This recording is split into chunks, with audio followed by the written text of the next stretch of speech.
Hey everybody, my name is Paul McGowan. I'm a firefighter, advanced EMT with Clay Fire and with Penn Fire. I went through my advanced class about a year ago, and Jeff is my brother, and he is currently going through and getting his national registry test done to get his EMT out in Montana.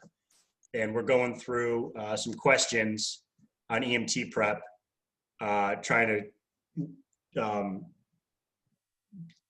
explain the game of parsing out these questions and determining the most correct answer. And as we're going through it, I figured it'd be a good idea to record this in case this could be useful for anybody else.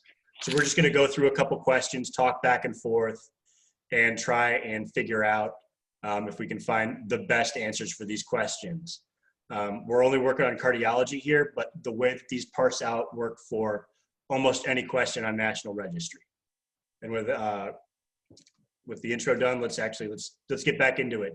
Okay, so do you want me to keep reading the questions for you so you hear them out loud? Go ahead. Okay, so question 2.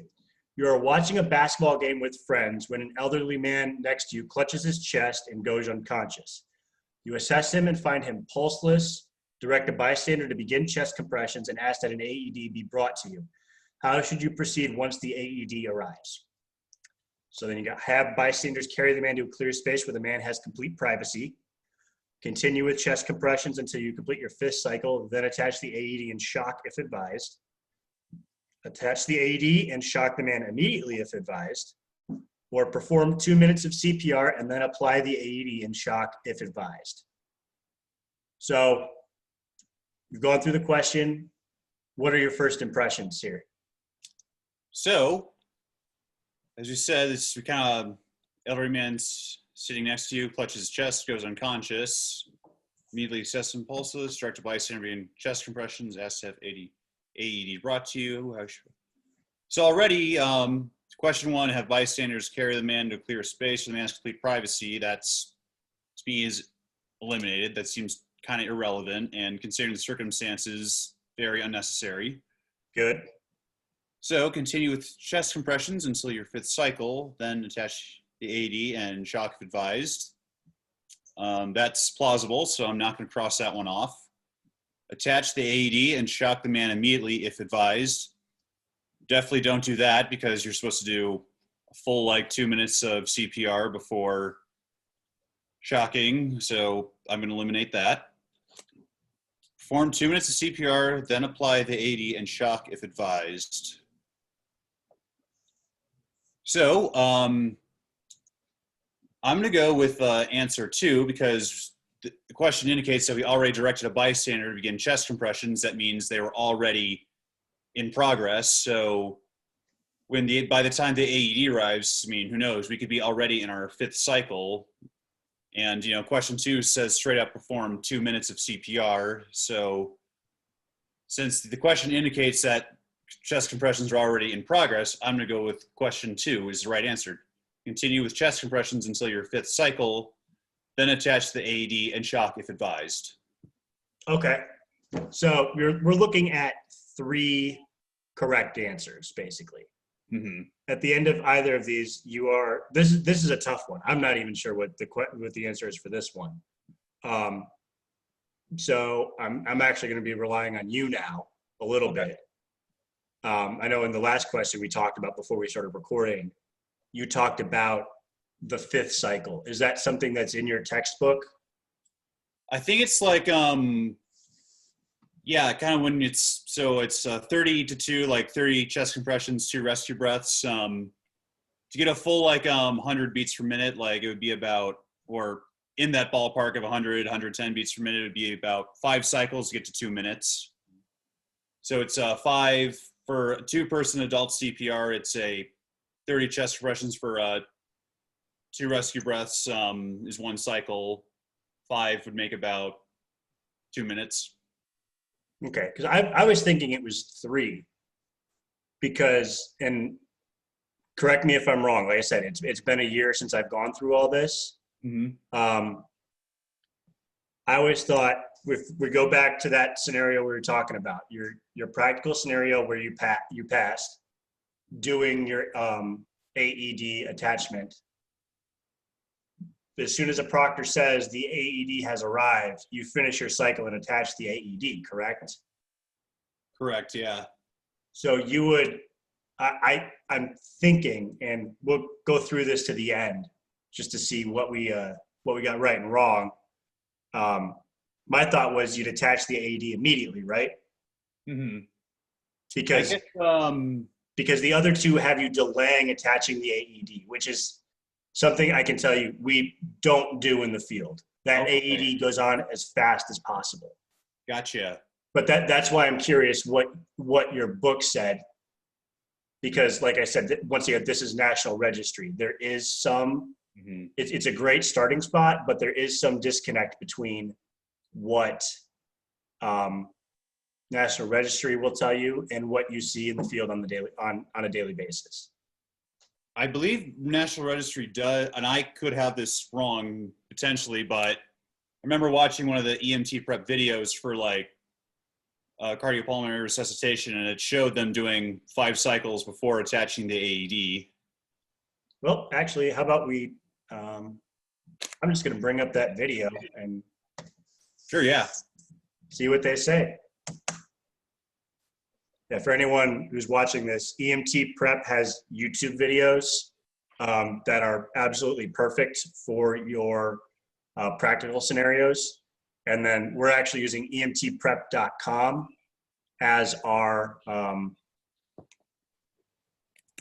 to prepare for the actual National Registry test, which is far and away the best prep website I've found. You got to pay for it, but especially with National Registry, you're going to, whatever you pay for, that's the quality you're going to get. You use a free resource, they're not going to be great. So EMT Prep, it's how much was it for you, Jeff? It was $40 for a 1-month subscription. Okay, so they've upped it since last year. It was $30 for a month last year. But yeah, like I said, it's well worth that money, because it might be the difference between you having to pay for National Registry, 1 to 2 times or 2 to 3. So yeah, let it play. Let's see. Perform 2 minutes. To recoil completely. Adequate volumes of each breath. Minimal interruptions of less than 10 seconds throughout the event.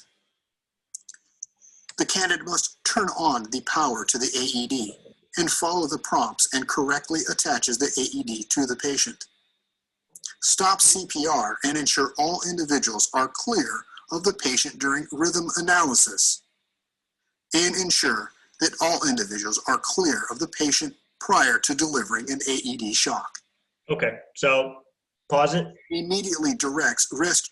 And can you go back to the questions? Yeah. Okay, so did you see how they did not stop CPR? Mm-hmm. They attached the AED immediately. They did not have to stop CPR. Gotcha.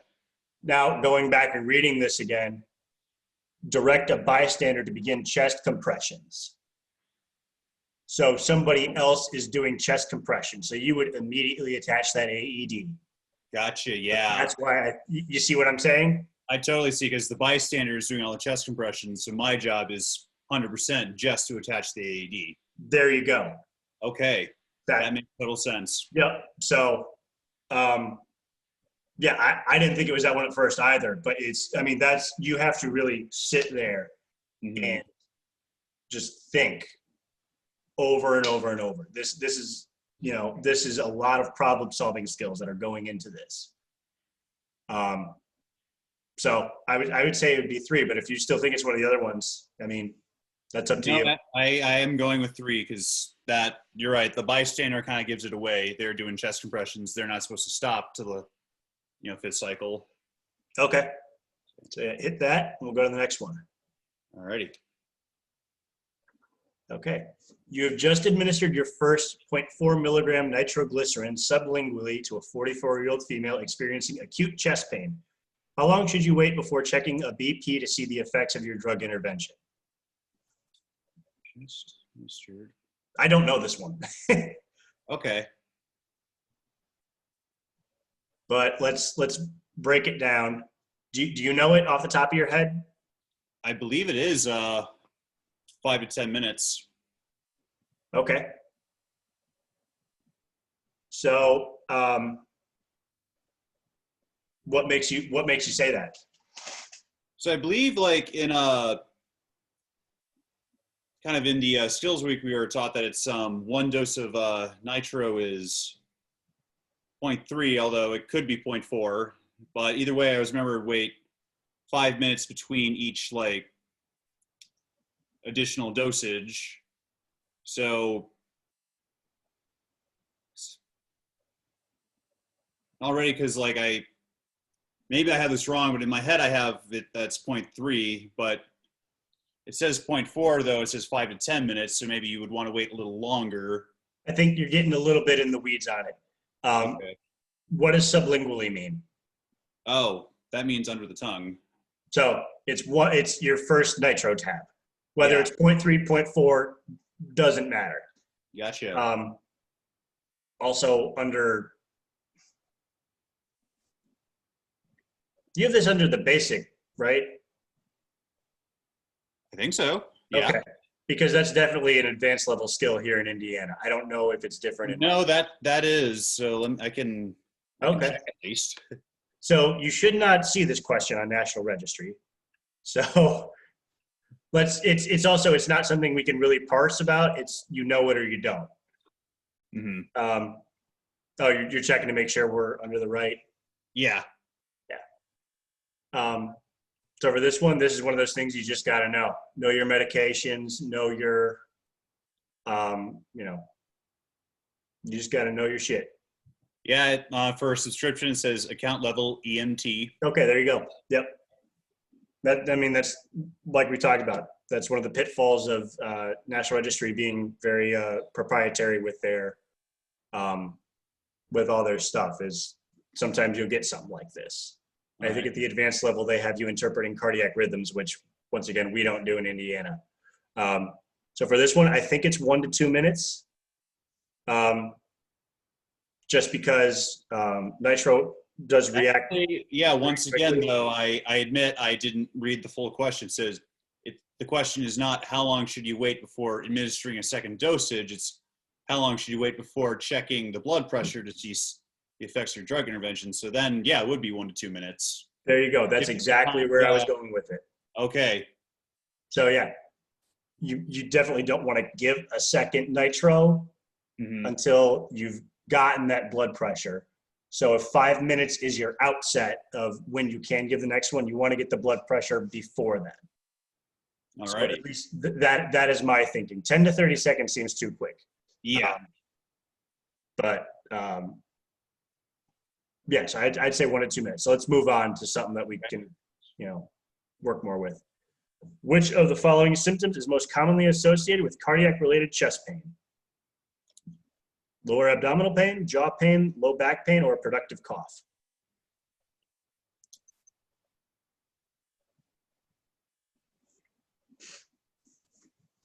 So where would you start? So right away,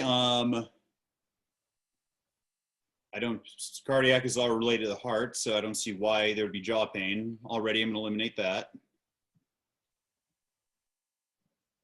In low back pain, maybe, but that seems a little unlikely, but I'm not going to cross off just yet. Productive cough, I've never seen, haven't heard of that. I'm definitely crossing that off. So to me, it's definitely lower abdominal pain. I don't know this one. This is, I definitely. I really don't know either. I'm just kind of, to me, pick which one you think it is. it's lower abdominal pain. Okay. Yeah, it's kind of frontal. So. My guess is jaw pain, but like I said, in the field, you're going to have other symptoms than 20 words, typically to help you kind of figure out what's going on. Plus, we've got. Let me ask you why it's jaw pain, in your opinion. If I remember correctly, one of the classic symptoms of cardiac arrest in males, particularly, is certain types of pain and jaw pain and arm pain. That's what's popping into my head. Okay. So if I was taking this test, that's what I would guess. But if you're saying lower abdominal pain, let's go with that. Okay. Because remember, this is going to be used to grade you. So, but yeah, once again, this is just one of those things. I mean, you were able to eliminate a couple of these right off the bat and increase the chances that you would get it right just by a pure guess. Totally. Yeah. So, although that being said, though, I think what you pointed out, the heart being like above the abdomen, I think like how would the lower abdomen specifically be a common symptom? So actually, going off of what you said, I'm starting to go with jaw pain, but I can still keep the original answer. Just well, no, if you're rethinking it, I mean, that's what you need to be able to do on this test. You can't pick one answer and be sold on it.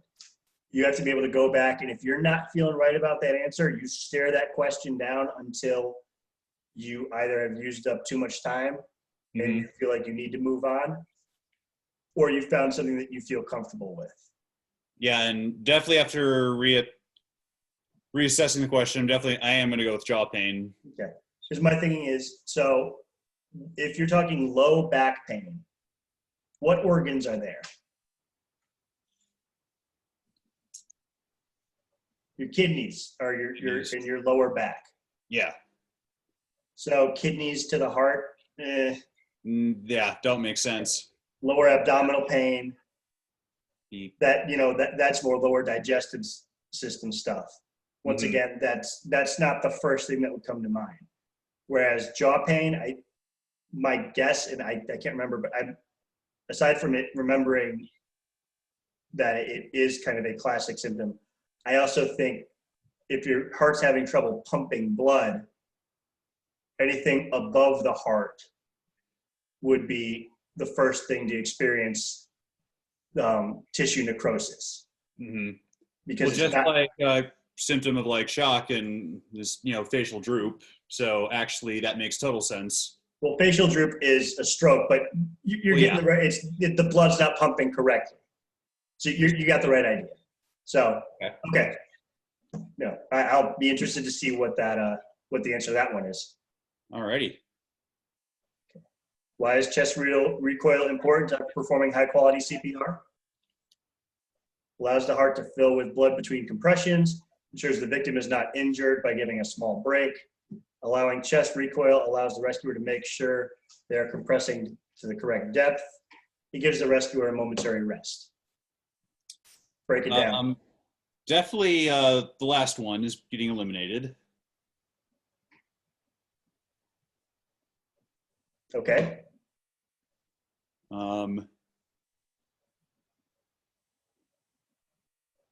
Ensures the victim is not injured by giving small break compressions. Well, that's eliminated too, because just a lot of stories of ribs breaking during CPR. That's allows the rescuer to make sure they are compressing to the correct depth. I mean,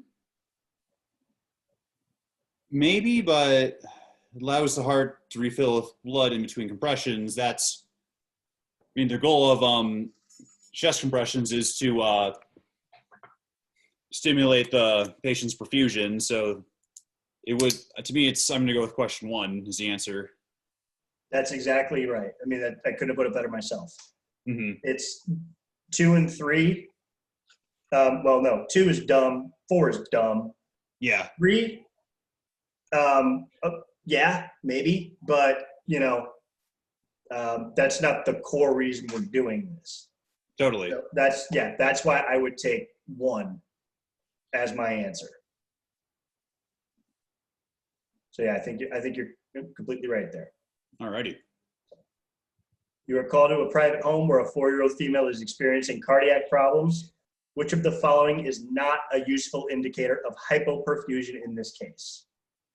Alrighty, which of the following is not a useful indicator of hypoperfusion or inadequate perfusions, blood perfusions, or shock? In this case, so you've already gone into that question and figured out what the core problem that we're looking for is before you've even looked at the answers. That's good. So, okay, oxygen saturation, tachycardia, cap refill, or skin condition.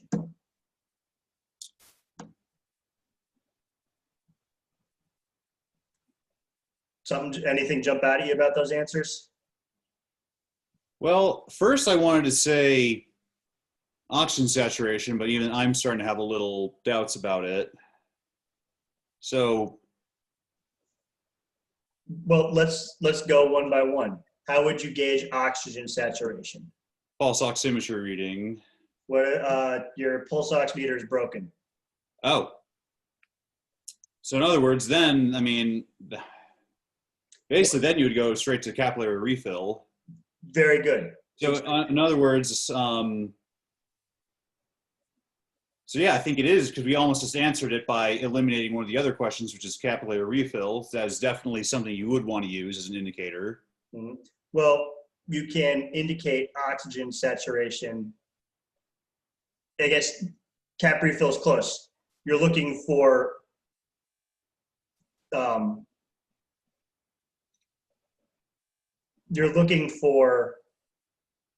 guess I was thinking,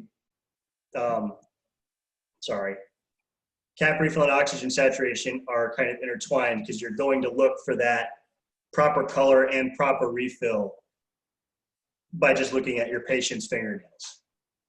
Okay. So there's two there.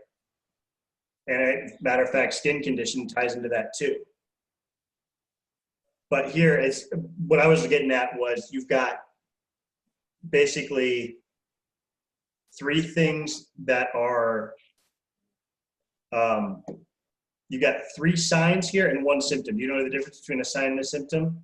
A sign is something you can physically see. A symptom is something the patient says. Yep.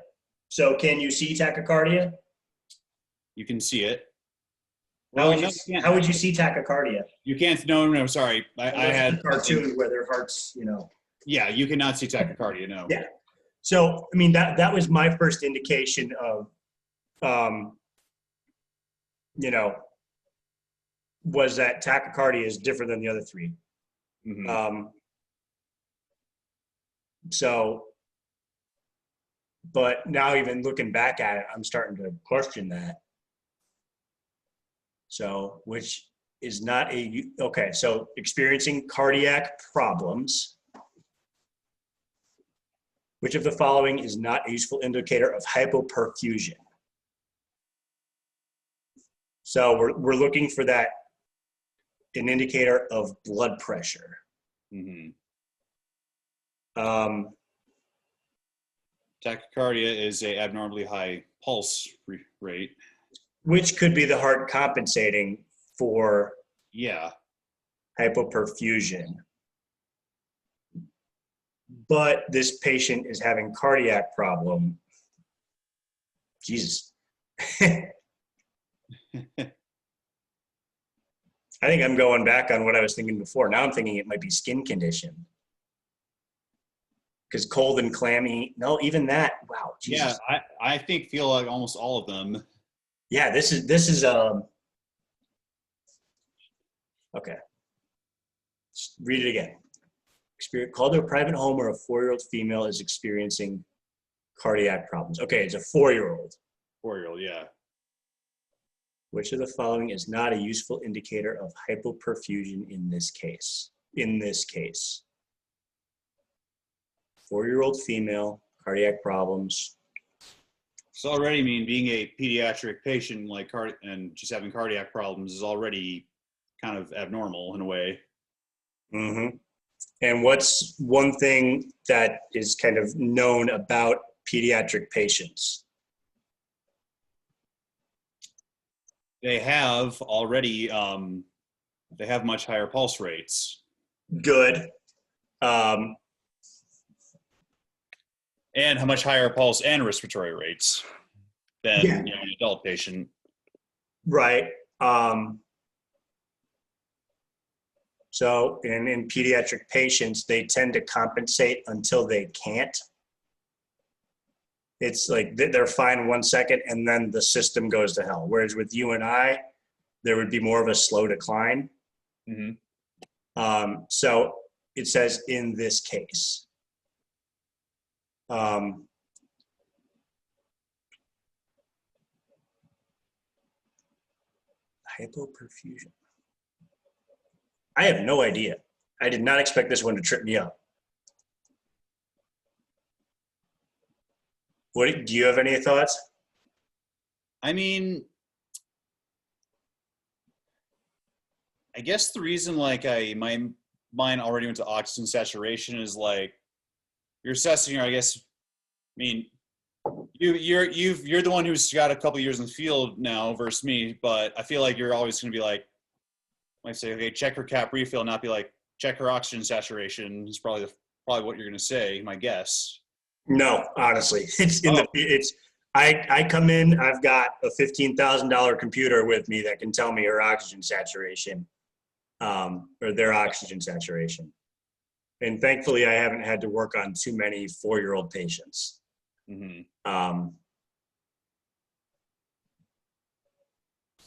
That's the thing though, it's perfusion. I feel like all of these are not a useful indicator. Cap refill, oxygen saturation. I think it's skin condition. okay. Because saturation, that's the one. But this is one of those questions where even I don't know. And you're going to find those questions. Mm-hmm. And at this point, we spent a lot of time on it. So if you've got your gut is telling you something, go with your gut. Okay. You've spent a lot of time studying this material, so. Although could the reason you say skin condition could be they're a pediatric patient might be harder to tell. Well, if it's a pediatric patient, it's harder to tell, but then it's not a useful indicator, right? Exactly. Yeah. That's where my logic's going. No, and that actually is starting to make a lot of sense, especially how cap refill and oxygen saturation are kind of tied together. Mm-hmm. So, okay. Yep. We'll go with that then. Okay. Question 7. The right ventricle is responsible for which of the following actions? Oh. Yeah. I haven't studied this stuff as much as I should have. Studying I've got to Google a diagram of the heart right now just to make sure I know. But yeah, this is one of those things you need to study a lot. So the right ventricle receives blood from the right atrium, correct? there you go. So you've already started, and they're right both part of the heart, correct? Yeah. So that'd be pumping blood. So can we eliminate any answers based on that? So because it's like from right atrium to the right ventricle to lung, already receiving blood from the lung, no, that's clearly already eliminated. Why? I think you're right. I just want to know what made you say that? Because it's the right ventricle pumps blood to the lungs, so why would it be receiving it? It goes out the lungs through a different, source. So because the ventricles are getting it from the atrium, they can't be receiving blood from something. Exactly. Okay. Yeah. So you can already eliminate 2 of the answers, right? Mm-hmm. So is it pumping blood to the lungs or to the body? Well, it's pumping it to the lungs. Did you look up a diagram or did you know that? I actually knew that. Hell yeah, you're right. That's good. In the field, my cardiology skills aren't the best, but yeah, I had to look it up. But yeah, you're right. Mm-hmm. It's something I've had to frequently look up, so I think it's finally something that's starting to stick. That's one of those things I would definitely, for National Registry, make sure you know your heart anatomy very well, because I Okay. think that will serve you well on that test. Gotcha. So another one, in the human heart, blood flows from the pulmonary veins into the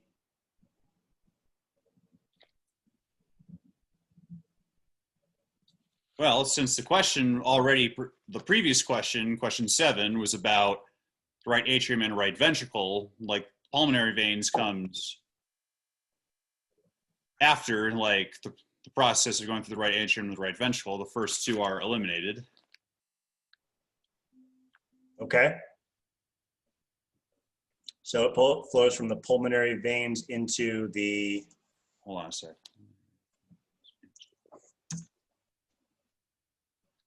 going back to my diagram I was just at.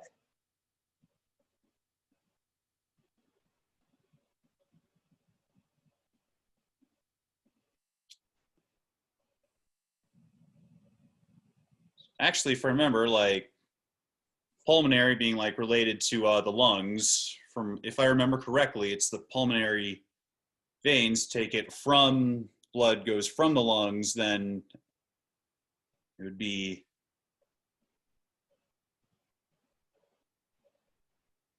I want to say How did we eliminate 2 of the answers on the last one?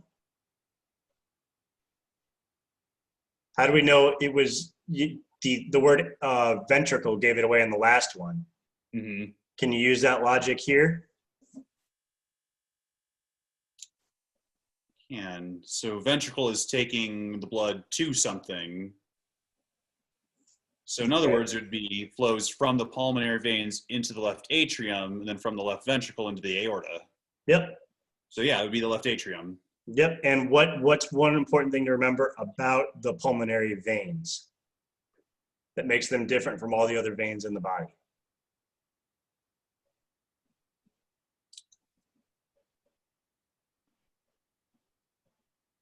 It's the only time the veins are carrying oxygenated blood. Okay. Because veins mean they're going back to the heart. Mm-hmm. Most of the time, that's deoxygenated blood that's already, dropped everything it needs to drop off at the cellular level. Mm-hmm. But with the pulmonary veins, they're going to the heart from the lungs, carrying the oxygen to get pumped out to the rest of the body. Okay. That's one of those tricky questions that National Registry might throw at you.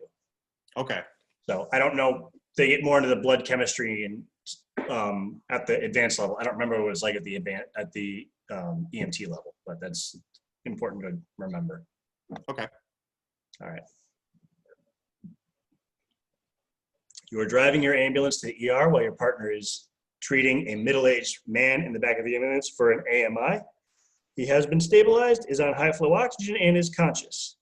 After a brief commotion, your partner informs you that the patient has lost consciousness and his EKG is indicating cardiac arrest. You are 10 minutes out from the hospital. What should you do? Okay, So what's the problem we're going at here? let me just read that out loud to myself again, just because there's a lot going on here. Good. So you are driving your ambulance to the ER while your partner is treating a middle-aged man in the back of an ambulance for an AMI, or acute myocardial infarction. Correct. All right. Yep. Has been stabilized, is on high flow oxygen, and is conscious. Okay. After a brief commotion, your partner informs you that the patient has lost consciousness and his EKG reading is indicating cardiac arrest. For 10 minutes from hospital, what should you do? So, request additional resources, pull over and help your partner with CPR. I mean, it's plausible, so I'm not going to cross it off just yet. Increase your speed and slightly go emergent. Request additional resources, meet at a specified location. Have your partner apply 15 liters of high flow oxygen. So I think off the bat, I'm going to immediately eliminate increase your speed slightly and go emergent. Because that just... Yeah, sounds dumb. Yeah. You're right, yeah.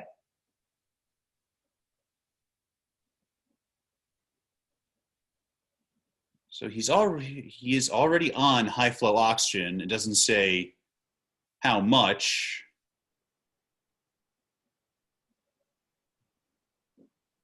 Keep going.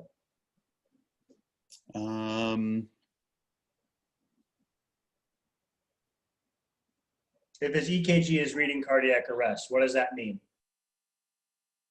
Means that he's clearly, in cardiac arrest. He's probably doesn't have a pulse. He's losing oxygenation. Pulse mean, if he doesn't have a pulse, what's that mean? CPR. No, what is, on an anatomical level, what's that telling you about the patient's body? What is not working? His heart is not working. Okay, so if his heart's not working, is giving him more oxygen going to No. solve anything? No. Especially since it's already indicating he's on high flow oxygen. Good. Yeah, I mean, you're going back to the question and you're seeing what you've been given. Mm-hmm. So, yeah, that fourth one, does that seem like it's going to help at all? No. Okay, good. Especially since like 15 LPM is a pretty standard, amount of high flow oxygen to be receiving. And once again, he's already on it. So we'd assume that's already being done. Yeah, giving oxygen to a dead guy is not going to bring him back to life. Mm-hmm. So we've eliminated 2 of them now. So I'd say, So while you do want to request additional resources, I'd say when it says request additional resources, pull over and help your partner with CPR, I think that's the correct answer because clearly your patient is having a life-threatening emergency. You need to do what you can, but also need to request, ALS and other additional resources. And it seems like the partner is going to need help, so you better pull over as soon as you can, request additional resources, and help your partner. if they don't have a heartbeat, typically you don't transport them. Mm-hmm. You wouldn't load a patient in the back of an ambulance and do CPR on the way to the hospital. So why would you, if they lose their, if they go into cardiac arrest in the back of the ambulance, you need to stop. Mm-hmm. AEDs don't work in the back of a moving ambulance. So yep. Once again, the beginning of the 2 right answers are the same. Request additional resources. Mm-hmm. But yeah, you want to pull over and start CPR because also if you're 10 minutes from the hospital, why would you request to meet at a specific location? You're 10 minutes away from a cardiac surgeon. Why would you divert and delay getting to that cardiac surgeon by another? So that doesn't make any sense. Uh-huh. You see what I'm saying? So you're right. All right, let's get this last one done and then we can see our answers. Yeah, I'm gonna get some water really quick. I'll be back. All right.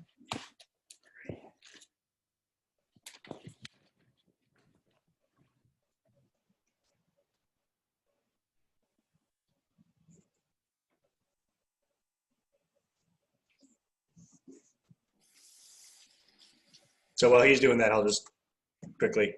EMT prep is a great tool.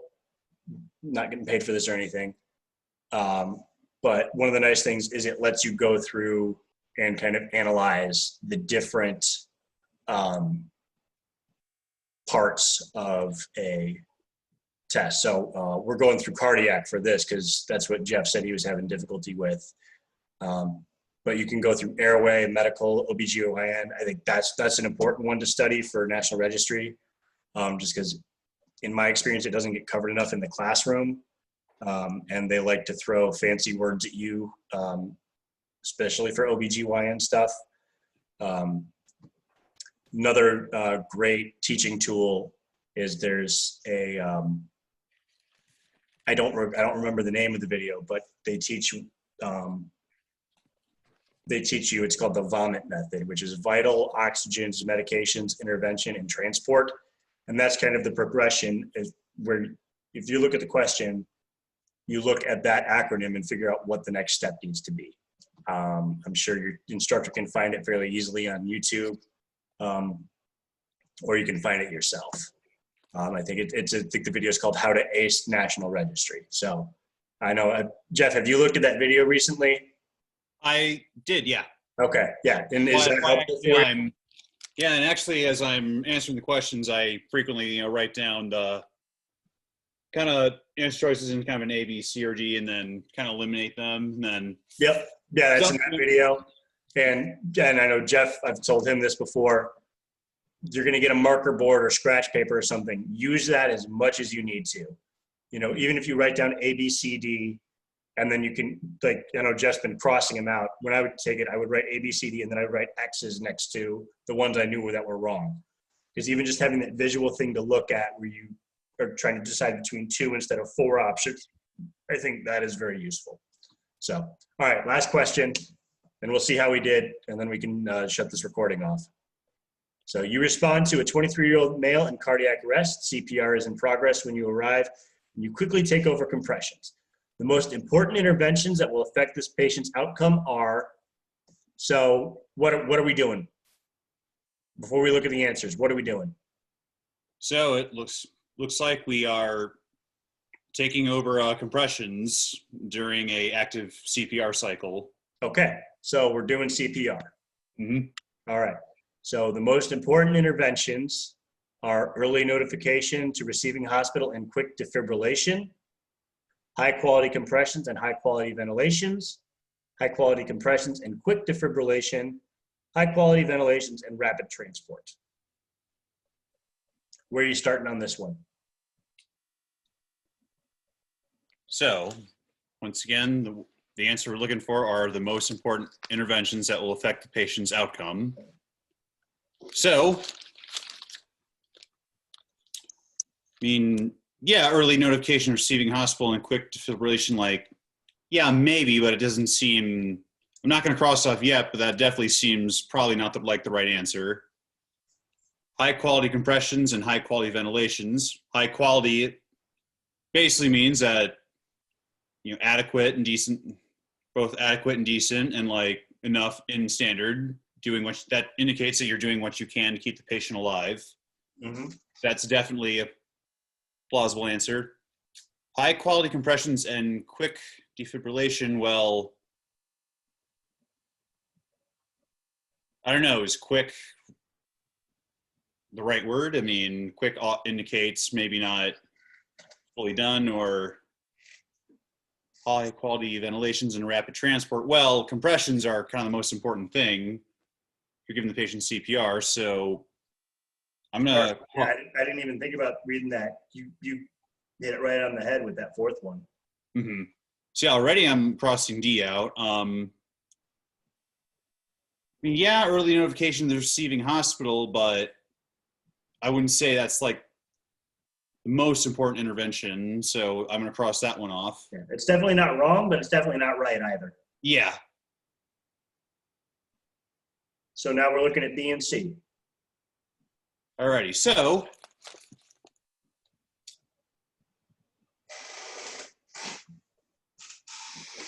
I know what I think is the right one, but I'm curious to hear your thought process. I'm actually going to go with 3 because high quality compressions and high quality ventilations, that's certainly important, but 3 is like he's in doing CPR, so obviously the problem is with his heart. The 3 is like the only one that's like clearly like all heart related. Although the fact that it says quick defibrillation, I don't know, something just about the word quick doesn't like sit right with me. So that's another reason why I'm kind of going back and forth on 2 and 3. Okay. So there's something about the third one that doesn't sit right. Can you figure out why? Or is there a reason that number 2 sounds better that you can kind of think of?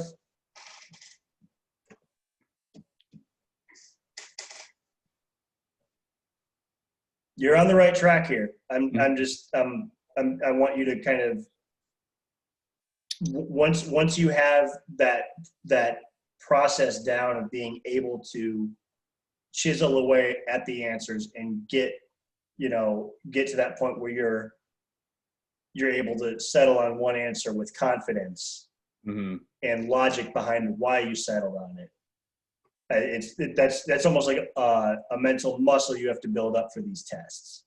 So that's why I love going through these questions. It gives you that ability to exercise that muscle. Yeah. So the words that I like about answer 2 is the high quality, like compressions and high quality ventilations. Except like a rescue breath, is. Obviously you want to have adequate chest rise and fall, but it's like just enough to like keep like doing what you can to keep, circulation and perfusion moving. So you wouldn't necessarily give like a high quality breath. I don't know. It's just my brain. And then really the fact though, that what I like about question 3 is like, once again, he's in cardiac arrest. So the issue is all like mainly his heart. Compression, like chest compressions is to get heart pumping blood again, and then defibrillation is like the AED. What does CPR do to the body? Basically, what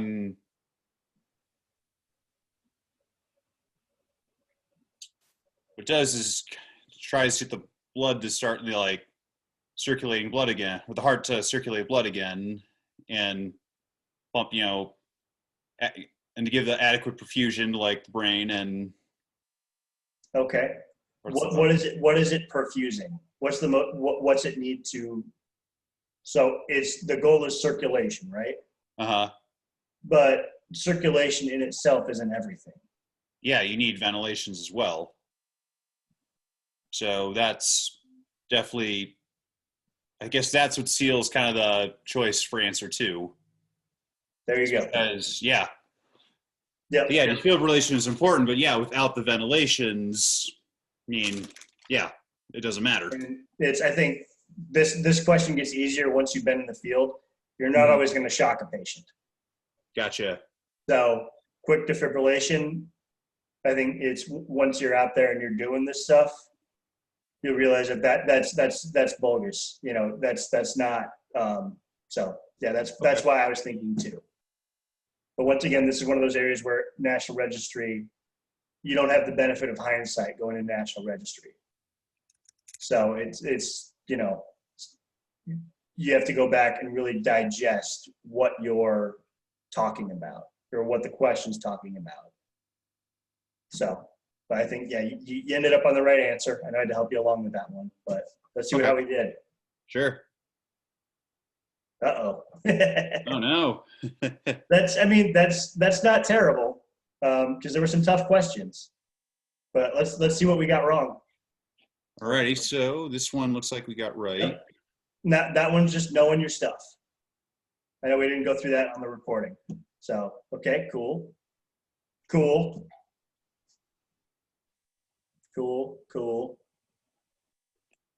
Okay, yep. So this was the tough one. So it's saying the answer should have been oxygen saturation. Not a reliable measure of perfusion. Okay. Okay. Does that make sense to you? That does, yeah. So it's oxygen saturation tells us what the blood oxygen level is in this moment. But whereas perfusion is where's the next set of, where's the supply coming from? So knowing what we have now doesn't matter if our supply chain's been broken. Yeah. So, or it's when we're trying to analyze the supply chain, knowing what we have now doesn't help. Does that make sense? No, that makes total sense. Okay, cool. Yeah, that one was tough. Yeah. Okay. Uh-oh, we got the last one wrong? Apparently. You were right. Oh, look at that. High quality compressions performed at the proper rate and depth allow for adequate recoil, and early defibrillation are the 2 most important interventions for cardiac arrest patient. Well, that's a non-explanation. Yeah, I mean, say. But I guess that gets back to the point of get that AED attached as quick as possible, Okay. you know, which we talked about in another one. Huh. I guess it is important to remember when the heart stops moving, there is still oxygen in the blood. True, yeah. So getting a perfect ventilation isn't like your number one priority. It's definitely a secondary priority. Hmm. So Okay. that's interesting. Yeah. That's why, you know, if you get your, you know, when you get your EMT, you're going to have to keep training on this stuff because nobody knows it all. Hmm. Anyone that says they know it all doesn't know shit. Good to know. Yeah. So that's awesome. So I'm going to stop the recording now. So Ready. I hope this was useful. I know it was a lot longer than I meant it to be, but I really hope it helps people get a sense of how to break down a question and about the fallibility of instructors. So take it easy.